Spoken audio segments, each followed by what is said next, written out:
Vamos lá, pessoal, tratar agora sobre o poder legislativo. Como eu falei para você na aula passada, é um poder bastante legalista. Você precisa realmente ter um amparo na Constituição Federal, a leitura do texto da Constituição e resolver bastante questão para poder ficar com tudo realmente claro na cabeça. E alguma dúvida pontual você pode se socorrer aí nos livros, né? Seja um resumo, seja um livro de doutrina. Bom, o nosso estudo aqui a gente vai dividir em duas partes. A primeira vai ser essa parte mais geral, onde nós iremos tratar de composição, vedação, imunidades, competência de Câmara, Senado e Congresso Nacional, essa parte que a gente chama aí mais de introdutória. E depois a gente entra no processo legislativo mesmo, porque o seu edital pode cobrar uma ou outra, ou pode cobrar ambas. E aí você consegue realmente direcionar o teu estudo de acordo com o teu edital, a gente separando dessa forma, ok? Bom, o que a gente tem que analisar primeiramente em relação ao poder legislativo? Nós vamos começar com composição. Lembrando que essa parte é muito introdutória. Essa parte inicial, que a gente vai tratar agora, ela vem envolvendo aí com algumas emendas constitucionais, inclusive de 2013, e algumas decisões recentes do Supremo Tribunal Federal, com base aí na nossa ação penal 470, tá? Que mudou algumas regrinhas aí de competências. Então essa nossa parte a gente vai estar tanto no texto, como na doutrina, como na jurisprudência, e eu vou estar te assinalando e te orientando para a gente aprofundar.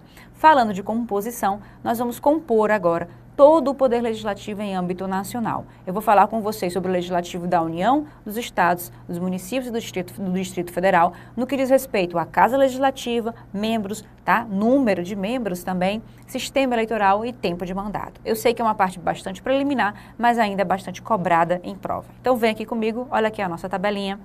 Nós estamos aqui falando sobre a União, no que diz respeito à sua Casa Parlamentar. Nós sabemos que essa Casa Parlamentar é o Congresso Nacional. E o Congresso Nacional é uma casa bicameral, porque ela se divide em Câmara dos Deputados e Senado Federal. De antemão, já quero deixar claro para ti que a gente vai encontrar competência na Constituição apenas do Congresso Nacional, onde vai envolver a deliberação das duas casas, tem que passar pela Câmara, tem que passar pelo Senado, como nós vamos encontrar também competências que é apenas da Câmara dos Deputados, ou seja, apenas ela decide, ela toma a decisão sem consultar o Senado, e outras competências que serão apenas do Senado Federal, onde ele também vai decidir sozinho, sem precisar consultar aí a Câmara dos Deputados, ok? Diferentemente do que acontece nas outras casas legislativas, o Congresso Nacional é uma casa bicameral. A Assembleia Legislativa nos estados, ela é unicameral. Nos municípios, nós temos a Câmara dos Vereadores ou a Câmara Municipal. E aqui no Distrito Federal, como junta a competência de estados e municípios, nós temos aqui a Câmara Legislativa, ok? Esses são os nomes. Todas as casas, com exceção da União, são casas unicamerais. Assim, por que a Casa Legislativa Federal é uma casa bicameral? E aqui um conteúdo doutrinário para você saber que isso decorre do federalismo. Nós precisamos não apenas de uma representação popular, que é a Câmara dos Deputados. A Câmara dos Deputados, ela representa o povo. Nós precisamos ainda de uma representação da nossa federação dentro do Legislativo Federal, que é exatamente o que o Senado Federal faz, representando aqui, pessoal, os estados membros, ok?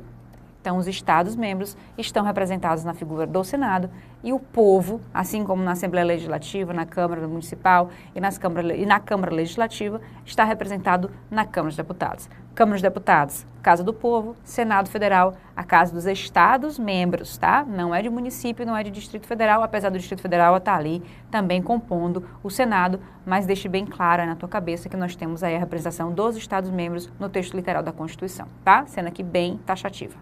Outra coisa que nós precisamos entender, quem são os membros dessas casas legislativas? Na União, como eu tenho uma casa bicameral, o Congresso Nacional vai ter 2 parlamentares, 2 membros. Nós vamos ter na Câmara dos Deputados o deputado federal e nós vamos ter no Senado Federal o senador da República ou o senador federal, ok? Lembrando aqui que eu tenho uma idade mínima de 35 anos para senador e uma idade mínima de 21 anos para deputado federal, tá? Nós vamos falar disso mais na frente, mas já te enquadrando aqui. Nos estados, nós temos o deputado estadual. Nos municípios, o vereador. E no Distrito Federal, o deputado distrital. Tá? Lembrando que o Distrito Federal, por exercer competências de estados e municípios, vai elaborar leis aí de competência municipal e de competência estadual, esse deputado aqui distrital, tá certo? Número de membros. Na União, nós vamos ter, na Câmara dos Deputados, 513 deputados federais. Cada deputado desse, pessoal, representa um estado membro. Apesar de ele estar representando todo o povo da nossa nação, esse deputado federal exerce um mandato federal, mas com representação estadual, tá? Então, quando a gente vai falar aí de circunscrição de mandato, é uma circunscrição estadual. Isso é importante para você entender aquela ilegitimidade, aquela inelegibilidade reflexa lá do parágrafo 7º do artigo 14, que nós iremos tratar juntos, tá certo? Mas só para você já estar aqui de antemão ciente que é um mandato, apesar de ser um mandato federal, com circunscrição de cunho, tá? Estadual, porque ele vai sair pelo estado do Ceará, pelo estado de São Paulo, pelo estado da Bahia, e aí representando o povo daquele estado, tá certo? Muito bem, nós temos 513.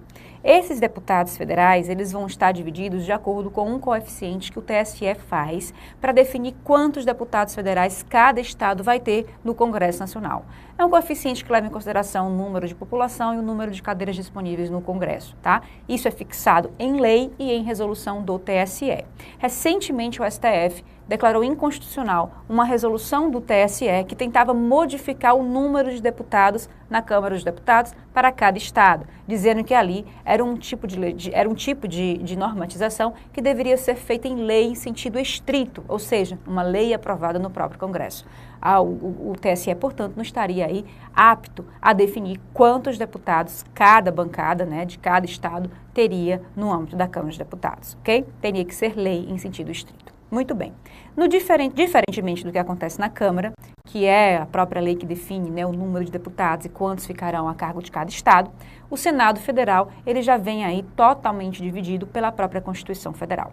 A Constituição Federal diz que o Senado Federal terá 3 senadores por estado, ou seja, cada estado membro elege aí 3 senadores. Logicamente que o Distrito Federal também irá eleger um senador, e se a gente for multiplicar 26 estados mais o Distrito Federal, nós vamos ter aí um total de 27. Ou somar, né? 26 estados com mais o Distrito Federal, nós temos aí um total de 27.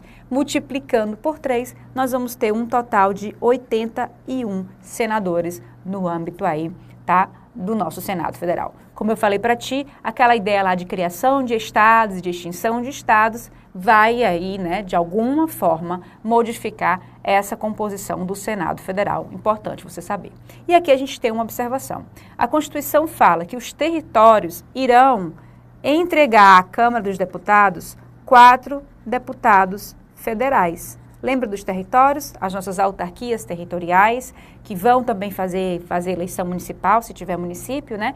Elegem aí, lógico, por serem parte, né, da nossa federação, elege da nossa federação, no que eu digo, né, fazendo parte da União, não é ente federado, pelo amor de Deus, não me interpretem mal, tá? Por fazer parte da nossa nação, vamos colocar assim, fica melhor, os territórios também vão eleger, vão votar para presidente da República e também vão eleger aí parlamentar federal. Mas o único parlamentar federal eleito pelos territórios é o deputado federal.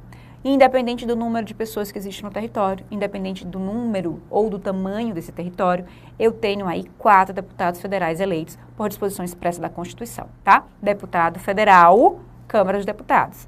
Território não elege senador, tá? Justamente porque não é Estado-membro, não é município, não é Distrito Federal, não vai participar dessa eleição do Senado, tá certo? Então, como ele não faz parte da nossa federação, ele não compõe o Senado Federal, não tem senador federal representando território algum, até mesmo porque o território faz parte da própria União e o Senado Federal representa apenas os estados-membros. Ficou claro? Muito bem. Nos municípios, nós temos aqui uma regra que está prevista lá no artigo 29, inciso 4º da nossa Constituição Federal, tá? Essa regra, pessoal,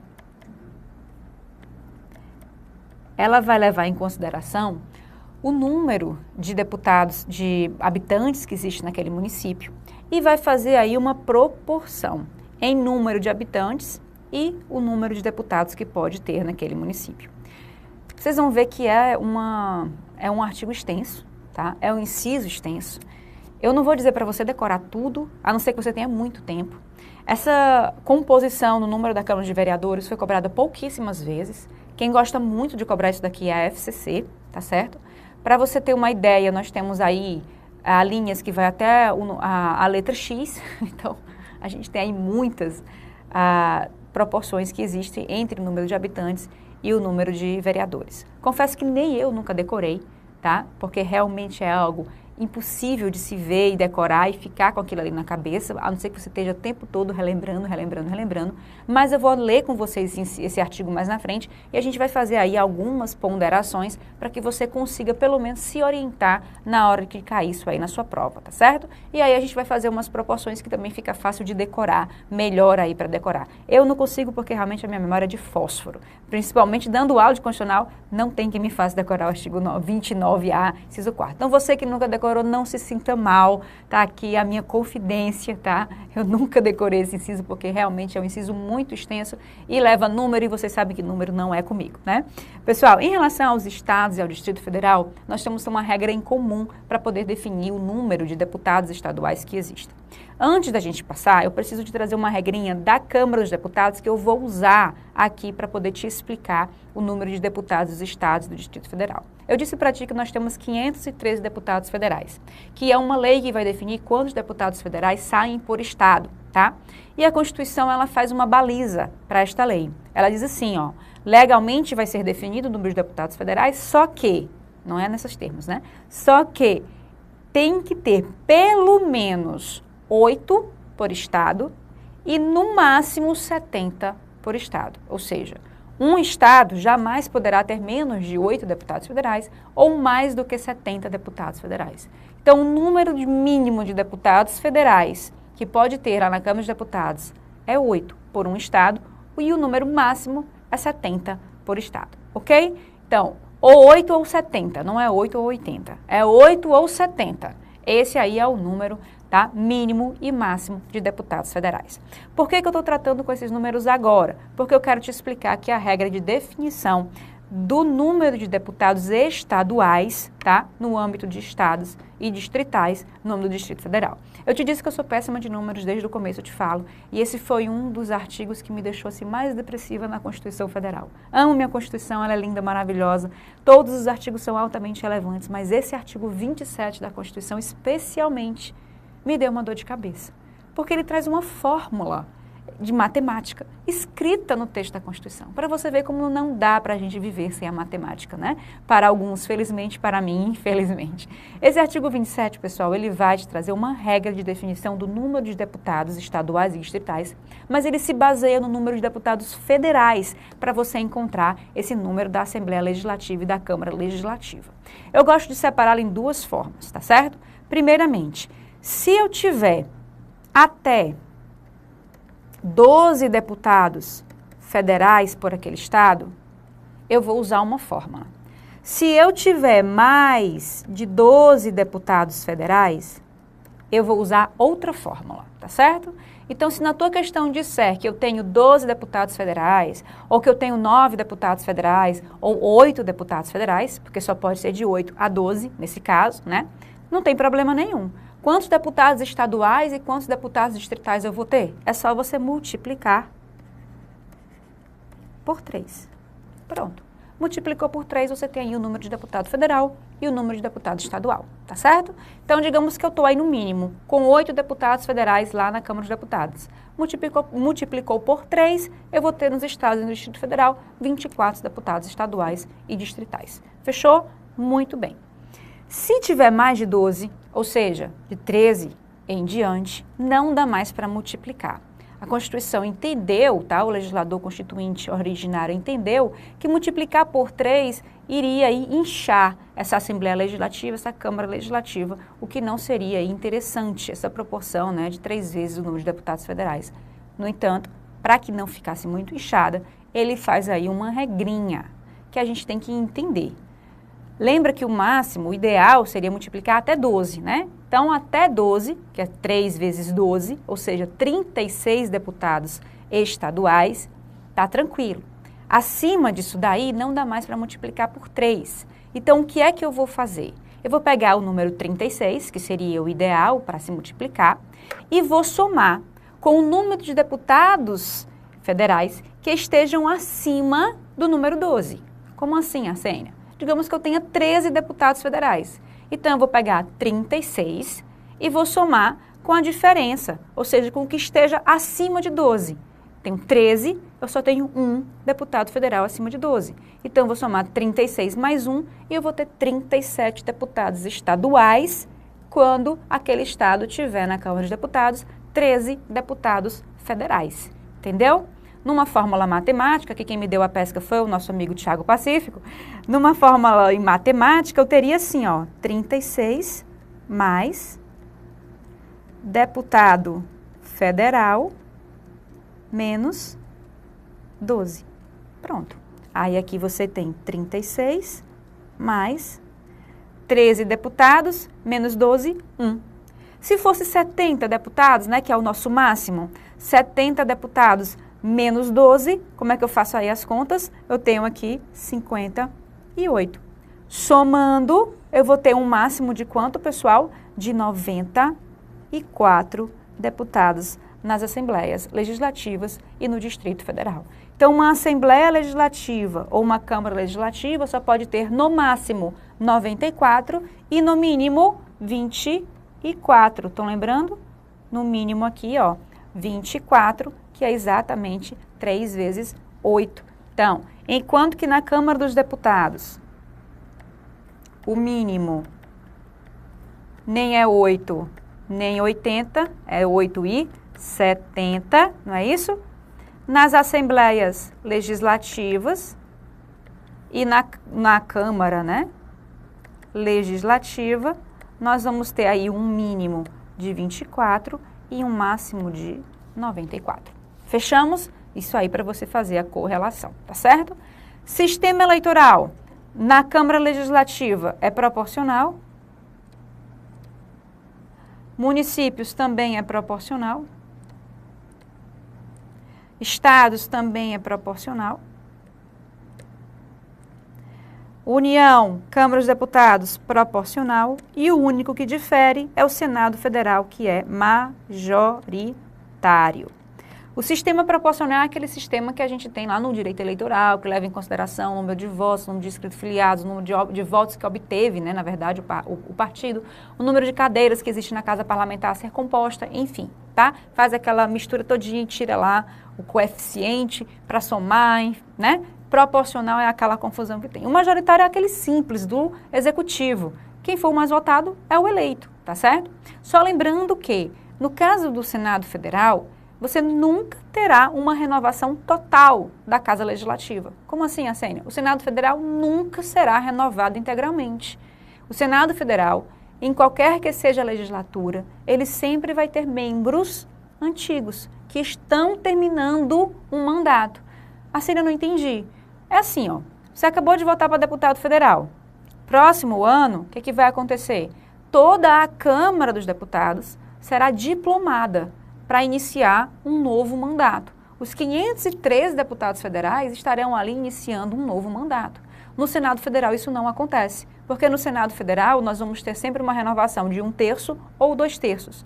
A cada 4 anos, uma parte do Senado é renovada, ou é 1/3 ou são 2/3. Por quê? Porque o mandato do senador é de 8 anos. E aqui eu estou te passando 2 informações. O mandato do senador é de 8 anos, o sistema é o majoritário, e eu vou renovar esse Senado, tá? Às vezes em 1/3,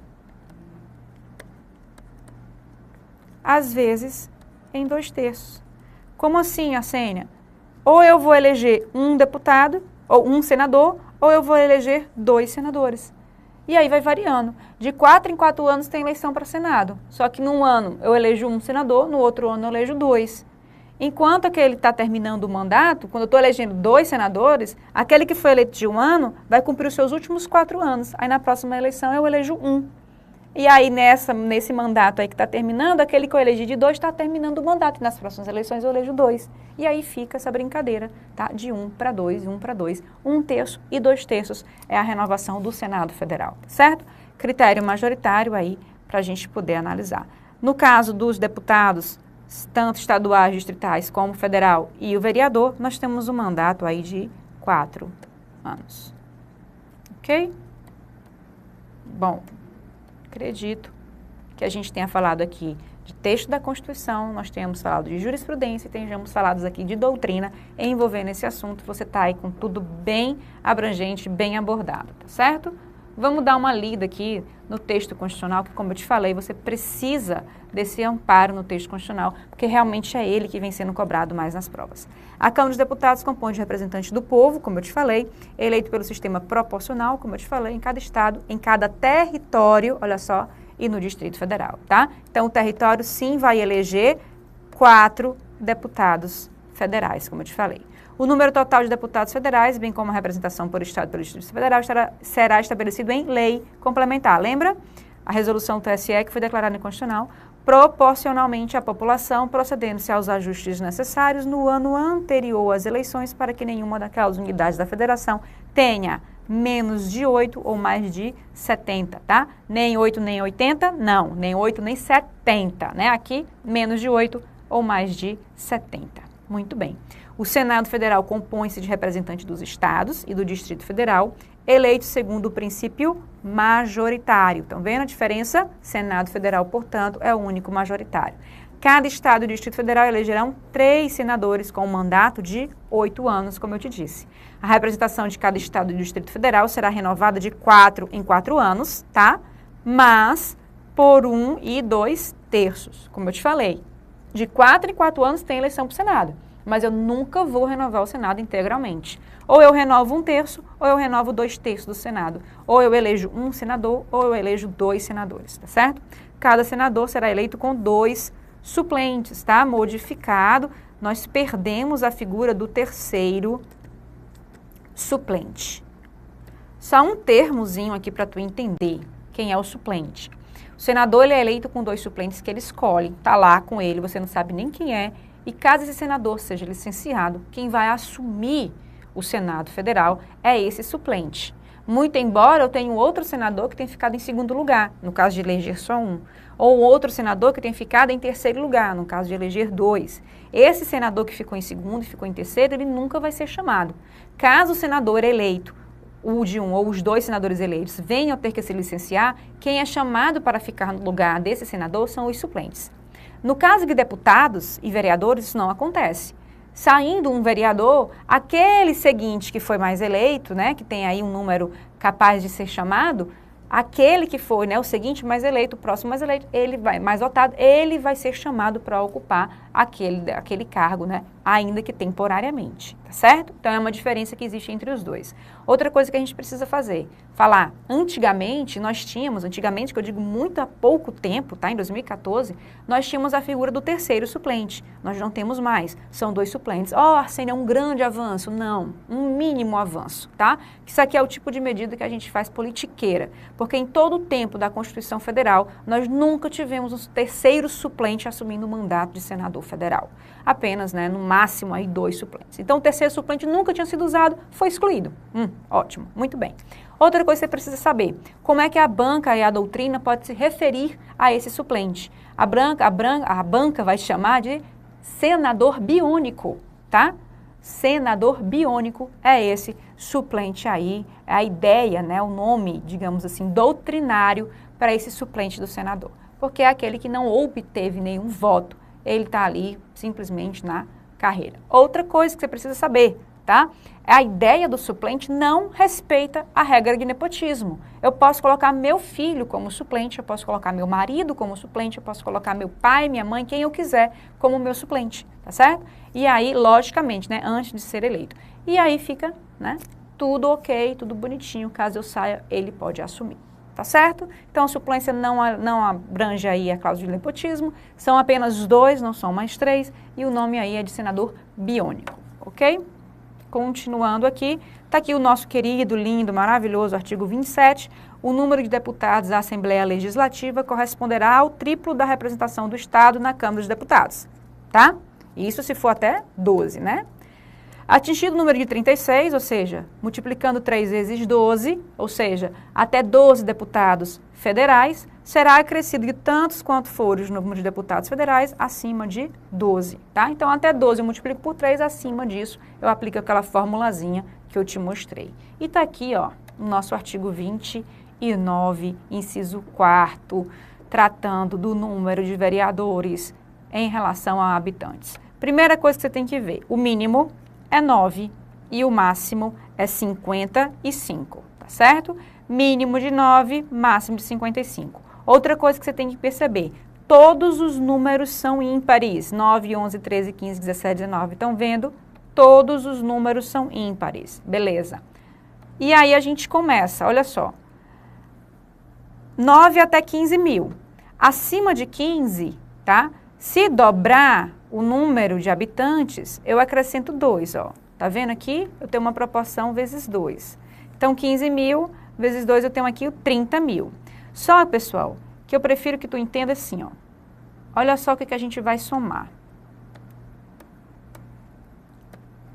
Espera aí que o negócio aqui tá difícil. Pronto, tão simples. Olha só.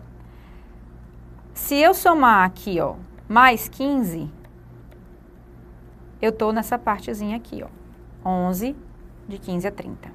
Se eu somar mais 20, eu venho para cá. Estão vendo, ó? 20. Se eu somar mais 30, eu venho para cá. Então, 50 a 80. Estão vendo? Mais 40, não pense que vai ser assim sempre, tá? 120. Tá vendo como é lindo? Então, 15, 20, 30, 40, eu chego até 120. Então, você já sabe aqui que a proporção de 9, 11, 13, tá? 15, 17, é só vocês somando isso daqui. De 120 a 160, começa a diferenciar. Eu vou somar mais 40 de novo, tá? De 160 a 150, eu já vou para 140. E aí vai, ó. Estão vendo? Aqui, ó, 300 a 450, 150. 40, 140, olha só, 150. 450 a 600, 150 novamente. 150 novamente, estão vendo? 150 novamente. Tá? E aqui, ó, tu vai continuar. 150 novamente. 150 novamente. Somando mais 150, tá vendo? Mais 150 mil habitantes, o que for. 150 novamente. Tá vendo? 150 novamente. Aí aqui eu venho para 300.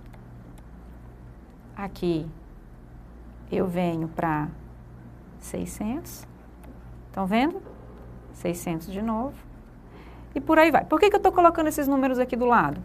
A meu ver, é mais fácil decorar esses intervalos, sabendo que começa com 9. Tu estando com esses intervalos na cabeça, porque tu sabe quantos 150 vai ter, quantos 600 vão ter, fica mais fácil na hora da prova de tu mesmo construir essa tabela. Só somando a partir de 9 e 15 mil habitantes, tu consegue aí somando e fazendo isso daqui. É como eu consigo me virar na hora da prova, chegando numa questão dessa aqui. Eu tenho mais ou menos na cabeça quantos vai de 150 em 150, de 600 em 600, para a gente poder saber, né, e conseguir fazer a proporção de um para outro. Te dá um norte, te ajuda, tá? Justamente porque isso aqui é desumano, você decorar isso aqui, né? A não ser que você tenha aí uma memória fantástica, parabéns, você é um vitorioso, tá? Grande vantagem aí para você. Enfim, deem uma olhada, tá? Vejam, tentem fazer esse tipo de proporção, que vocês vão ver que dá certo na hora da prova para você ter pelo menos uma noção, afiar aí um pouco o teu chutômetro, tá bom? Bom, a gente fica com esse número agora, essa composição aqui de lado, eu deixo de lado, e eu vou começar contigo um tema muito importante, também cheio de doutrina, cheio de jurisprudência, tá certo? E com algumas modificações que nós tivemos aí de emenda constitucional também, tá? Imunidades parlamentares. Antes da gente entrar nesse texto constitucional, eu tenho aqui que falar para ti o grande propósito dessa imunidade. A gente vai ver que você vai, em grandes momentos, sentir aquela sensação de assim, ai, não acredito, que ódio, isso é injusto, isso não pode acontecer. Porque nós vamos ter certas prerrogativas para esses parlamentares estarem exercendo o cargo deles, tá certo? Por favor, não entenda como algo que não poderia existir.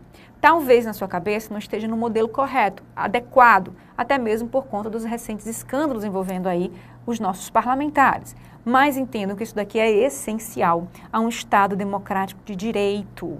É essencial a separação dos poderes. É essencial ao exercício da própria função parlamentar. Por quê, Arsênia?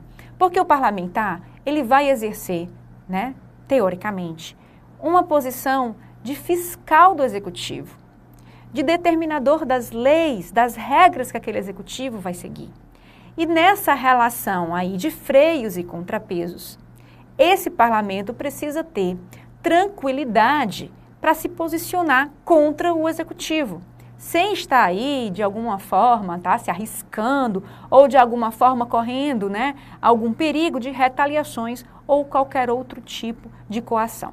Ou seja, essas imunidades que existem aqui permitem que esse parlamentar exerça o seu mandato com tranquilidade, com, digamos assim, com condições de exercer a função parlamentar constitucionalmente prevista, sem estar aí se preocupando em ter algum tipo de contraponto junto ao executivo, tá certo? Ou seja, permite que ele diga não ao executivo, permite que ele vá contra o executivo, que ele vote contra, que ele opine contra, que ele possa atuar de acordo com as suas próprias convicções ou com a própria, né, ideologia para a qual ele foi eleito. Ficou claro, portanto, o propósito dessas imunidades.